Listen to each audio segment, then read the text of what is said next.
जो बातें की गई वो ये है कि कैश बुक होता है बिजनेसमैन के पास, पासबुक भी होता है बिजनेसमैन के ही पास, लेकिन कैश बुक में लिखता कौन है? बिजनेसमैन। और पासबुक में कौन लिखता है? बैंक लिखता है।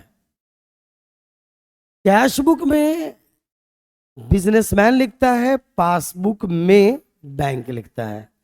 कभी कभार क्या होता है ना, या अक्सर कह सकते हो, नॉर्मली ऐसा ही होता है कि आपके कैश बुक का जो बैलेंस दिख रहा होता है, मतलब आपके कैश बुक में दिख रहा है कि आपके बैंक में 10 लाख रुपए है, लेकिन जब आप पासबुक को अपडेट करवा के लाते हो, पासबुक का एक और नाम बैंक स्टेटमेंट भी है ना, तो जब आप बैंक स्टेटमेंट को अपडेट करवा के लाते हो तो पता चला कि उसमें 10,10,10,000 रुपए है।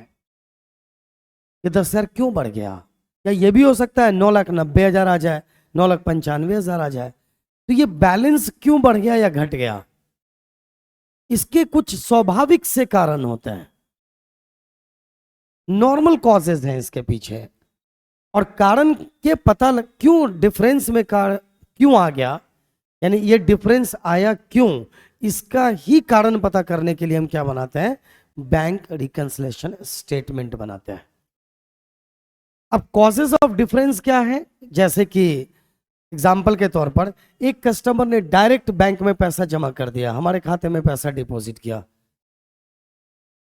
क्योंकि हमारे खाते में पैसा आया तो बैंक ने पासबुक में लिख दिया, लेकिन हमें पता नहीं है तो इसलिए हमने नहीं लिखा। बैंक ने कोई चार्ज काट लिया, बैंक ने क्या काटा? कोई चार्ज कट कर दिया। अब हमें चार्ज के बारे में पता ही नहीं है कि बैंक ने चार्ज काटा भी, इसके बारे में हमें मालूम ही नहीं है।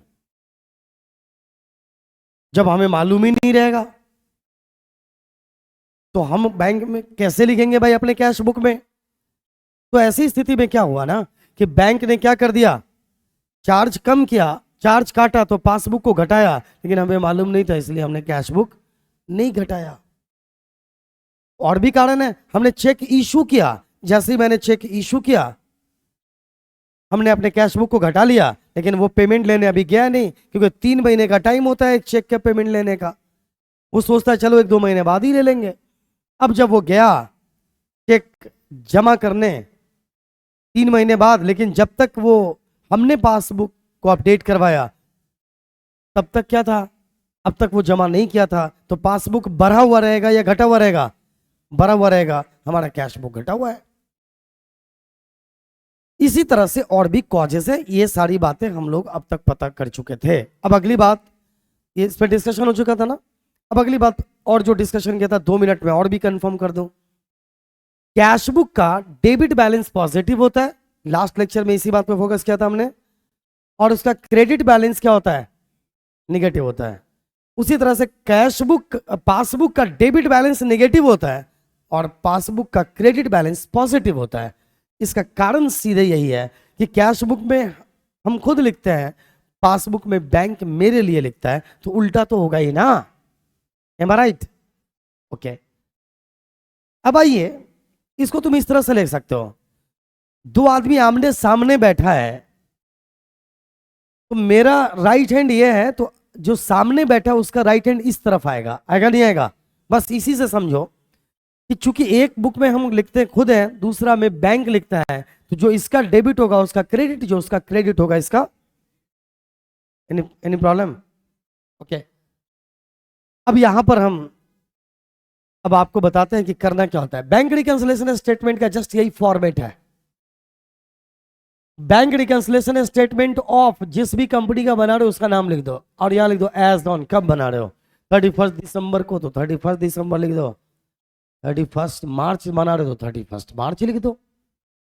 ठीक है, अब आइए, यहां पर आपने लिखा balance as per cash book, heading बना दिया हमने किसको? Balance as per cash book को। किसी एक बैलेंस पे सीख लो, बाकी 3 बैलेंस, आप 4 बैलेंस पर, 4 तरह के बैलेंस पे बीआरएस बनाओगे आप।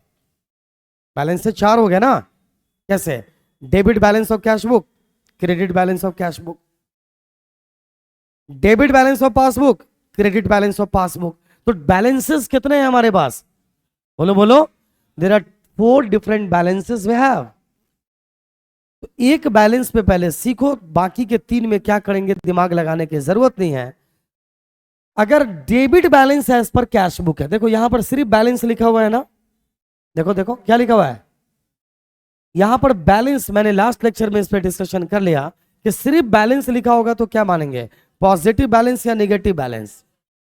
It means it will be treated as debit balance as per cash book. ये छूटा हुआ नहीं है, जहां भी सिर्फ balance as per cash book होगा ना तो जब समझ जाना debit balance as per cash book.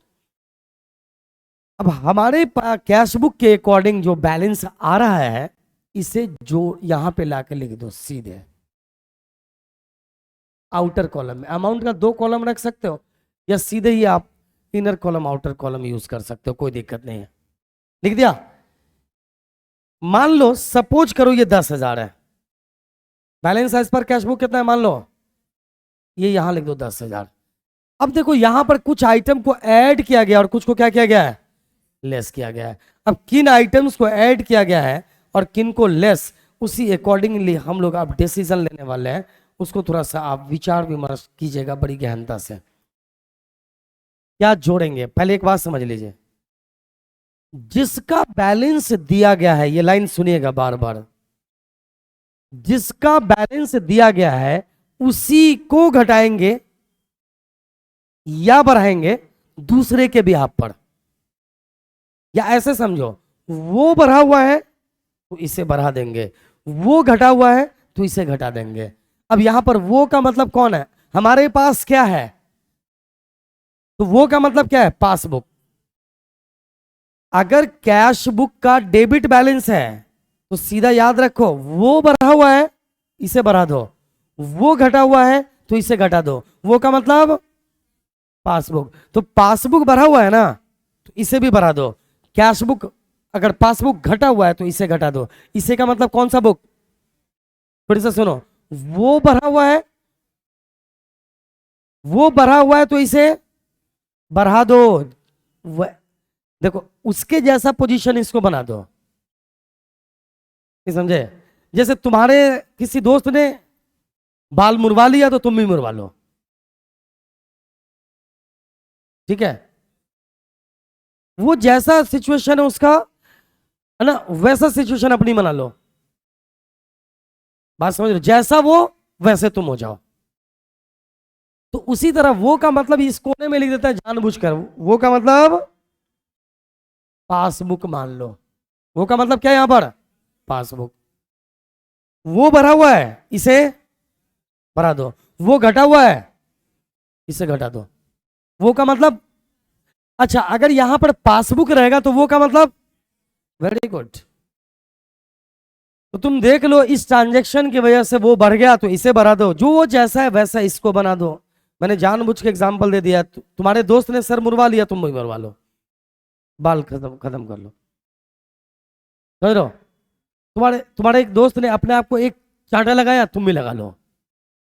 नकल करने वाला खेल खेले होगे बचपन में, अभी भी खेलते होगे। कभी कभार मेरी छोटी सी बेटी है 3 साल की, वो ऐसे करने लग जाती है तो मजा आता है।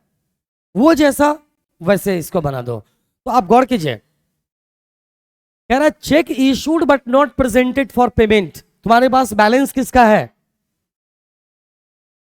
अब इसको ऐड क्यों कर रहे हैं, देखो तुम्हारे पास बैलेंस किसका है, कैश बुक का ना, और वो का मतलब क्या है, पासबुक। अब cheque issued but not presented for payment, cheque हमने इशू किया, बिजनेसमैन है ना हम, बीआरएस बैंक बनाएगा बिजनेसमैन बनाएगा, बिजनेसमैन बनाएगा, बैंक को बीआरएस बनाने से क्या मतलब है। उसके बाद तो सिर्फ पासबुक है आपका ना, है ना। कंफ्यूजन तो आपको हो रहा है ना कि आपका कैश बुक आपके पासबुक से टैली नहीं कर रहा है, तो हम बिजनेसमैन है, बीआरएस हम ही बना रहे हैं। हमने एक चेक इशू किया बट वो प्रेजेंट नहीं हुआ पेमेंट के लिए। एक बात सोच के देखो, जैसे ही हमने चेक इशू किया तो हमने कैश बुक को घटाया कि बढ़ाया, बोलो।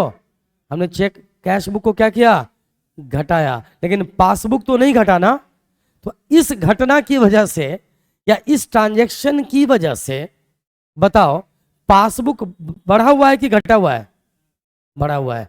क्यों? क्योंकि कैश बुक, सिर्फ इसकी वजह से सोच के देखो तो कैश बुक को हमने तो घटा दिया लेकिन पासबुक तो नहीं घटा, इसका मतलब कंपैरेटिवली पासबुक बढ़ा हुआ है या नहीं?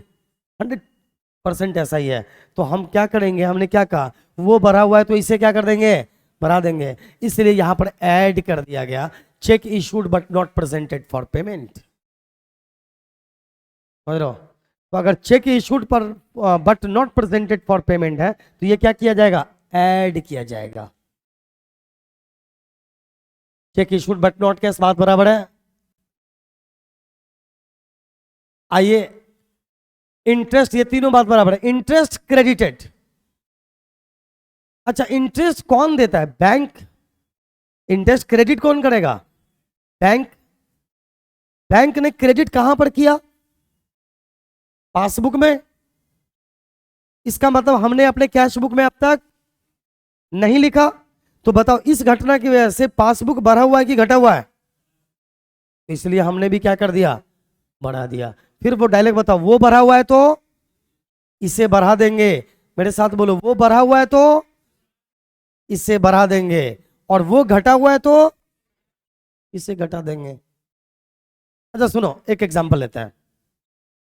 तुम और तुम्हारा दोस्त दोनों गए घूमने के लिए मार्केट, दोनों के जेब में 1,000 रुपए है।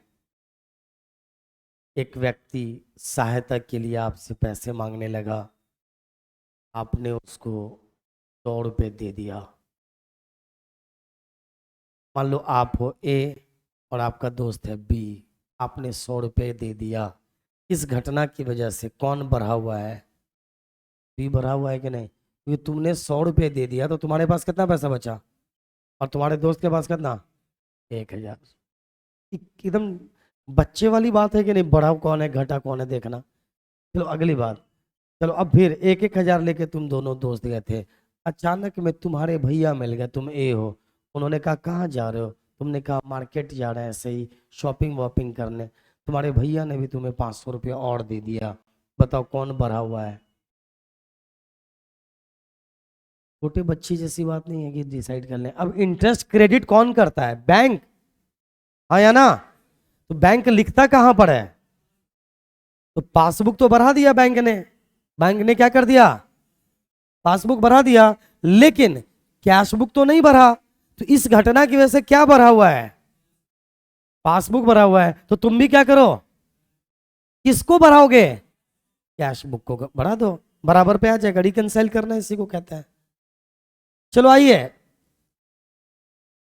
Amount deposited in bank directly by a customer not recorded in cash book. एक कस्टमर ना मुझे बिना बताए, या चलो तुम बिजनेसमैन हो, तुम्हें बिना बताए बैंक में पैसा डाल दिया, तुम्हें नहीं बताया, तो बैंक ने तो अपनी जिम्मेदारी निभाई, तुम्हारा पासबुक को उसने बढ़ा दिया, लेकिन तुम्हें पता नहीं है ना। तो इस कंपैरिजन में बढ़ा हुआ कौन है, पासबुक की कैश बुक? पासबुक की हालत क्या है ये चेक करो, पासबुक भरा हुआ है, इसलिए कैश बुक को भी तुम तो ऐड कर दो। Any problem? मजा आ रहा है, गेम है कि नहीं है? ये गेम की तरह चैप्टर है, तो प्रैक्टिकल क्वेश्चन पे आएंगे ना तो और मजा आएगा। चलिए, interest and dividend collected by bank but not recorded in cash book. देखिए, जब हम कहीं इन्वेस्टमेंट करते हैं ना, पैसा जब हम इन्वेस्ट करते हैं, मान लो डिवेंचर में या शेयर में, तो हम अपने, हमारा जो बैंक होता है वो हमारे एजेंट की तरह भी काम करता है। हमने अपने बैंक को कहा कि भैया इंटरेस्ट और डिविडेंड लेके जिस कंपनी में हमने इन्वेस्ट किया है वहां से जो इंटरेस्ट और डिविडेंड मिलता है वो लेकर हमारे खाते में डाल देना। तो पता नहीं वो कब लेकर खाते में डाल दिया, हमें पता ही नहीं है। हमारे खाते में इंटरेस्ट और डिविडेंड जो डाला, तो बताओ पासबुक बढ़ गया कि घट गया? पासबुक बढ़ा कि घटा? बढ़ गया ना, क्योंकि हमने अपने कैश बुक में अभी तक वो बढ़ा हुआ है, इसलिए हम इसको क्या कर देंगे, बढ़ा देंगे। अच्छा, आप जिस हालत में मुझे देख रहे हैं, मुझे लग रहा है आपको कम समझ में आ रहा है ना? Face is the index of mind, और आपको इसलिए कम समझ में आ रहा है क्योंकि बहुत ज्यादा कोशिश कर रहे हैं समझने की आप। तो मैं आपको एक सलाह देता हूं, आप सभी बच्चों को, ऑफलाइन बैठे बच्चे को या अगर यूट्यूब पे लेक्चर देखेंगे तो भी उन्हें सभी को मैं समझा देता हूं कि कभी कभार बेवकूफ बनकर सोचना ही अक्लमंदी है। ज्यादा सोचने से चीजें खराब होती है। अब आप कनेक्शन जुड़, लेकिन क्या है सर, वो तो गलती किया, ये हम भी कर दें, ऐसा कैसे क्यों कर दें? वो जैसा है उस बाल मुरा लिया तो हम भी बुरा लें, ये फीलिंग आने लग जाती है आपको और फिर मेन मुद्दे से भटक जाते हो। वो मेरी जिम्मेदारी है कि ऐसा क्यों करते हैं। अभी की जो बात कही जा रही है आप उतना ही समझें, है ना। अगर मैं सोच समझ के कह रहा हूं कि तुम अपना मोबाइल पानी में डालो तो फिर डालो, नहीं समझे? ज्यादा दिमाग मत लगाओ, बस भरोसा रखो कि पानी में डाल देना है मोबाइल तो डाल दो। हो सकता है कि तुम्हारी इस एक्टिविटी से खुश होकर तुम्हें हम आईफोन दे दें। कहने का सेंस ये है कि जो कहा जाए वो करो, उससे ज्यादा दिमाग, तो जिसको भी कम समझ में आ रहा है दिमाग लगाना छोड़ो, जो बस मैं जो कह रहा हूं बेवकूफ की तरह सोचो, कम दिमाग वाले व्यक्ति की तरह सोचो, समझ में आना स्टार्ट हो जाएगा। समझ रहे ना मैं क्या कह रहा हूं, क्यों ऐसा कर रहा हूं मुझे इससे मतलब नहीं। अभी करना क्या है बस मतलब इससे रखो, है ना। मोगैम्बो खुश हुआ वाला फिल्म देखे हो? वो अपने एक को कहता है कि चल कूद जा, खोलते हुए पानी में कूद जाता है वो रिजल्ट की चिंता नहीं करता है। दूसरी तरह रिजल्ट की चिंता, तुम बस जो कह रहे हो वो करो। वो का मतलब क्या है, तुम अपने हेडिंग किसको बनाया? अभी तुमने हेड बनाया कैश बुक, तो वो कौन? तो कैश बुक को पासबुक के अकॉर्डिंग बना दो, वो भरा हुआ इसको भरा दो, वो घटा हुआ इसको घटा दो। क्या है वी डोंट नो, अभी हम नहीं मालूम है, हमें बताएंगे। कुछ बातें ऐसी होती है जो एक सर्टेन टाइम के बाद ही समझ में आता है। शुरू तो कहीं से करना पड़ेगा ना। आपकी जिंदगी में अक्सर ऐसा हुआ होगा कि कभी क्लास 4 में कोई बात बार बार समझने पे नहीं समझ में आया था, 5 में अपने आप समझ में आ गया तो खुशी होती है, अच्छा अब समझ में आया। ऐसी वाली फीलिंग जरूर जिंदगी में आई होगी, है ना। ये कॉमन सेंस की बात है, ये हर किसी के साथ ये घटना घटित होती है। अच्छा तुम्हें कई बार लग रहा होता है कि ये शायद मेरे ही साथ होता है, ऐसा कुछ नहीं है। अच्छा हर किसी के साथ होता है। कुछ चुटकुला सुना रहा था, वहां पे समझ में नहीं आया तो दूसरे के साथ आप भी हे करने लग जाते हो, है ना। दूसरे को पता ना चले कि हमें समझ में नहीं आया, फिर बाद में अचानक समझ में आता है, फिर अकेले में हे कर रहे होते हो। ऐसा होता नहीं होता है? तो सेंस यही है, ये नॉर्मली ऐसा होते ही रहता है। ये एकदम नॉर्मल लाइफ की बात है, इसमें डिस्टरबेंस की कोई बात, टेंशन लेने वाली कोई बात ही नहीं है। आपको अपने आप समझ में आएगा, वो मैं समझा दूंगा ऐसा क्यों करते हैं। पहले शुरू तो करो, एनालिसिस ज्यादा नहीं करना है। क्या है वो भरा हुआ है ना, इसको भरा दो, वो घटा हुआ इसको घटा दो, जिसका बैलेंस दिया हुआ है ना उसी को भराओ और घटाओ, दूसरे के भी आप पढ़े, वो जैसा है इसको वैसा बना दो। अच्छा एक बात बताओ, यहाँ कैश बुक होता है वहां, तो यहाँ पर पासबुक होता तो वहां क्या होता? तो अब हम पता क्या करते हैं, पासबुक को बढ़ाते घटाते, किसके भी आप पे? कैश बुक है। अब हम चेक करते हैं कैश बुक भरा हुआ है इसको बढ़ा देते, कैश बुक घटा हुआ है इसको, तो यहां पर हमारे पास अभी क्या है? हमारे हैंड में कैश बुक है ना, तो जो हमारे हैंड में वही कर सकते हैं ना हम, तो जो हमारे हैंड में उसी को बढ़ाएंगे घटाएंगे, ठीक है। तू ही बढ़ तू ही घट, डन। अपना अगला देखो, cheque send to bank collected और credited but not entered in cash book. मतलब हमें किसी ने चेक दिया था, चेक हमें किसी ने दिया, मान लो मेरे स्टूडेंट ने अपनी फीस चेक के माध्यम से दिया,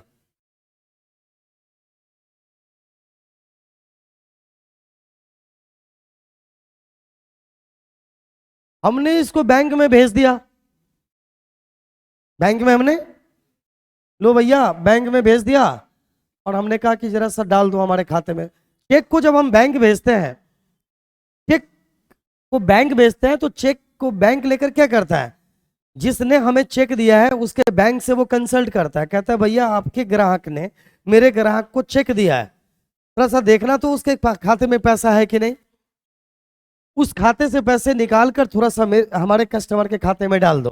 तो जिस मान लीजिए मेरे स्टूडेंट ने दिया, मेरे स्टूडेंट के खाते से पैसा मेरे खाते में आ जाएगा, ठीक है ना। अब हमने क्या किया, जो हमें स्टूडेंट से चेक मिला हमने इसको बैंक में जमा करवा दिया, लो कलेक्शन करके डाल दो हमारे खाते में, लेकिन हम कैश बुक में लिखे ही नहीं। लेकिन लेकिन पैसा जब आ गया तो पासबुक में तो लिख दिया गया ना। पासबुक में किसने लिखा, किसने लिखा, बैंक ने तो अपना काम कर दिया। फिर तुम सोचोगे कहीं नहीं लिखा होगा बैंक, तो फिर गड़बड़ हो जाएगी। तुमको कह रहे हैं दिमाग लगाओ ही नहीं, बी पॉजिटिव। बैंक ने अपना काम कर दिया, बैंक में लिख दिया, बैंक ने पासबुक में लिख दिया, और हमने तो नहीं लिखा ना। लिखा, मान लो 10,000 का चेक था, तो 10,000 बैंक ने लिख दिया, मतलब पासबुक कैश बुक में नहीं लिखा, मतलब कैश बुक घटा हुआ है। तो बताओ वो भरा हुआ है ना, कौन, इसको भरा दो, डन। चलो अब आइए, bills receivable collected entered in passbook but not in cash book. मैंने बिल भेज दिया था बैंक को कलेक्शन के लिए, किसी से बिल मिला और हमने बैंक को दे दिया कि लोग कलेक्ट करके हमारे खाते में डाल देना। उसने कलेक्ट कर लिया, लेकिन हमें पता ही नहीं चला, हमने अभी कैश बुक में लिखा ही नहीं। कलेक्ट करके हमारे खाते में पैसा डाला ना, तो पासबुक, तो हम इसे भी क्या कर देंगे, भरा देंगे। चलो अब इतनी बात काफी है।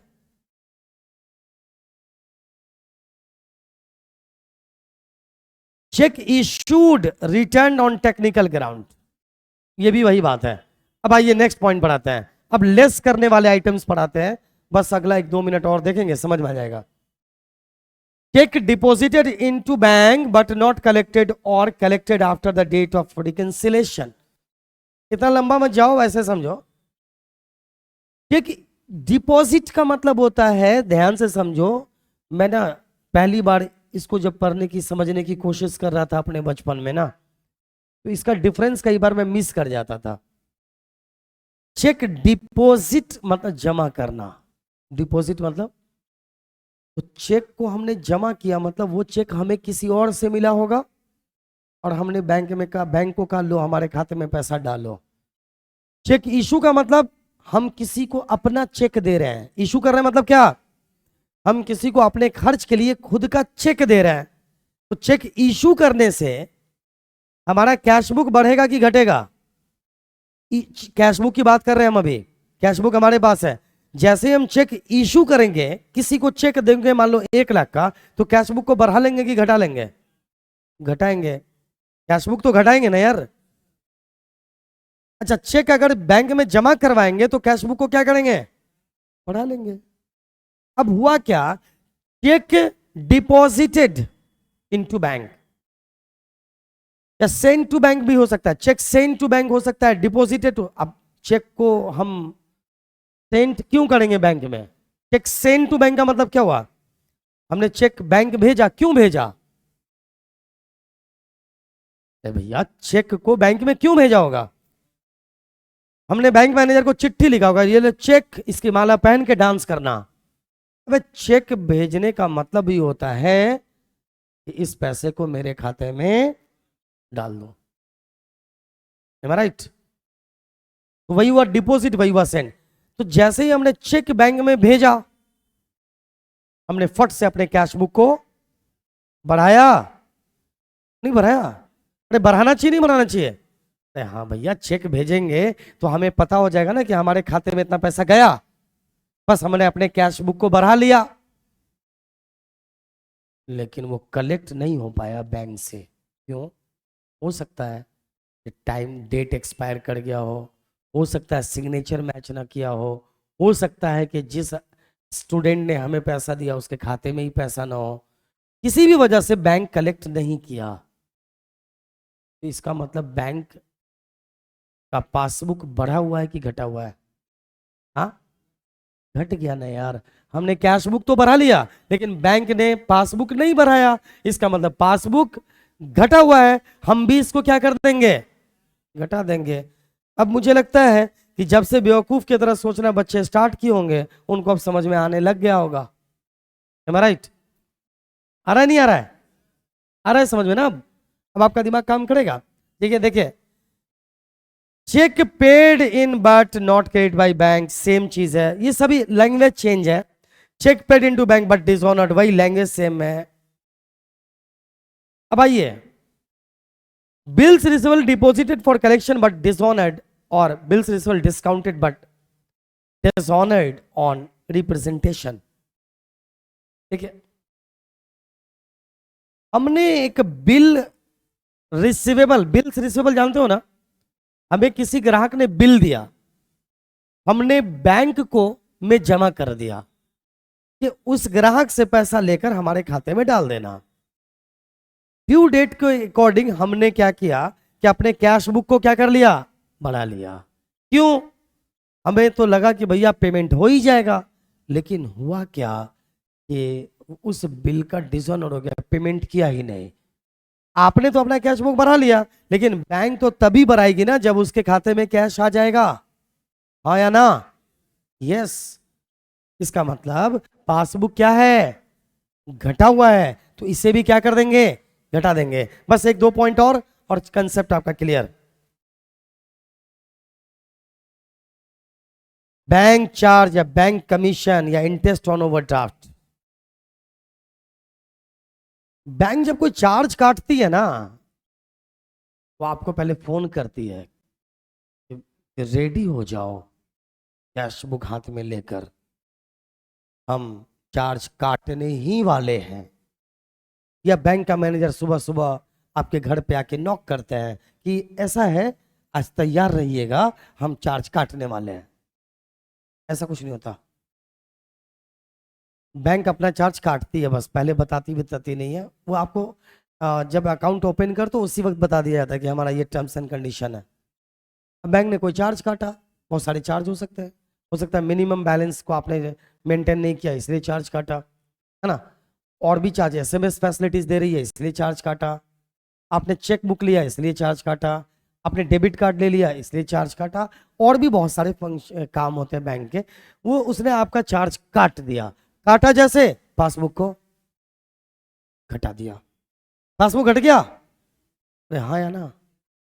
लेकिन तुम्हारे कैश बुक में तो तुमने इसको नहीं घटाया, इसका मतलब कि पासबुक घटा हुआ है कि बढ़ा हुआ है? तुम भी क्या कर लो, घटा लो। इंटरेस्ट से पासबुक घटा दिया, घटा लो। ओवरड्राफ्ट पे आपसे ब्याज लेती है ना बैंक, घटाया, आप भी घटा दो। ओवरड्राफ्ट की फैसिलिटी से बैंक घटा देती है, समझ लो ना? तो कुल मिलाकर इस तरह से क्या समझ में आया? मेरे साथ डायलॉग रिपीट करो। वो भरा हुआ है तो वो भरा हुआ है इसे, और वो घटा हुआ है तो इसे, वो जैसा है वैसा इसे बना दो। नहीं समझे? कॉपी करो उसको। अब ये ऐड लेस करने के बाद, ऐड लेस करने के बाद जो अमाउंट निकल कर आएगा वो नीचे क्या आएगा, बैलेंस एज पर। मान लो ये 10,000 है, ऐसे समझो, इसको एक बार और समझ लो। ये 10,000 है, ऐड करने वाला आइटम निकल के आया 8,000, तो 10 8 18,000, और लेस करने वाला आइटम आया मान लो 7,000, तो बचा कितना? तो ये जो 10 8 18 और 7,000 घटा हुआ, तो बचेगा कितना? तो इसे क्या लिख दोगे, credit balance as per passbook, that's all. बस यही आंसर है। बस सीखना इसमें क्या है, कुछ आइटम बैलेंस जो दिया रहेगा उसका हेड बना दो। अब देखो, जो जोड़ना चाहिए उसे जोड़ दो, जो घटाना चाहिए, और वही डिसीजन लो जो मैंने अभी आपको बताया है। इस तरह से अगर मूव करोगे, मैं आपको गारंटी के साथ कहता हूं, इस लेक्चर को सुनने के बाद आप डायरेक्टली सारे ही क्वेश्चंस बनाना स्टार्ट कर दोगे।